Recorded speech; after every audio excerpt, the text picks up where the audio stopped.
ঈদের পরে জামাত এনসিপির বিরুদ্ধে আমাদের বৃহত্তর আন্দোলন আছে, জনগণের বৃহত্তর আন্দোলন আছে। জামাত এনসিপি তারা এখন পার্লামেন্টের সদস্য হওয়ার পরে আমাদের জনগণকে ভুলে গেছে।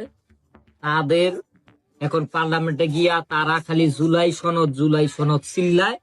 আর আমরা শ্রমিক শ্রেণী মাঠে মারা যাইতাছি। শ্রমিক শ্রেণী 3 মাস 4 মাস 6 মাস বেতন পায় না, এই নিয়ে কোনো বক্তব্য পার্লামেন্টে নাই।